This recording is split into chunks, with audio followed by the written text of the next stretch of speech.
मैं टाउनशिप तो आई हाँ तो मेरे बच्चे कोई नहीं है तो मेरे 13 साल का मेरा बच्चा सी वो फौत होया। उस तो बाद मैं बीमार पै गई, गुर्दे मेरे फेल हो गए। फिर वाश कराती रही हाँ। हुण शेख जैद तो फस्तूला बनवाया सी, वो भी बंद हो गया मेरा। 4 साल हो गए मैं गुर्दे वाश करवा रही हूँ। बंदे मेरा शोर पट्ठियां दी कमजोरी है, लेकिन किसी की दुकान ते काम करता है। जिहड़ी मजदूरी कमा के लेके आंदा है और साडी हाडी रोटी पूरी पैंदी है।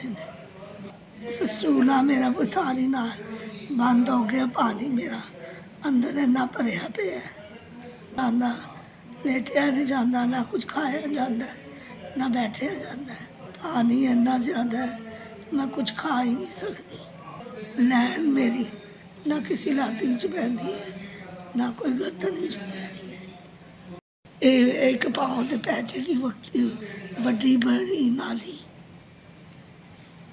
फार्मा केस बड़ा महंगा है, असी लै नहीं सकते।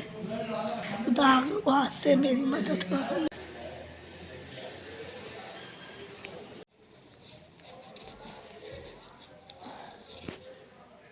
SVS तुसी मेरी 35,000 की मदद की है, मेहरबानी।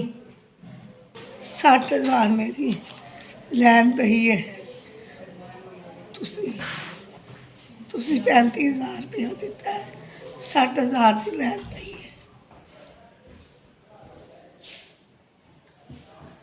तुसी मेरा इमदाद की है। अल्लाह तुहानू सेहत तंदुरुस्ती दे, अल्लाह तुहानू बड़ा दे, आमीन।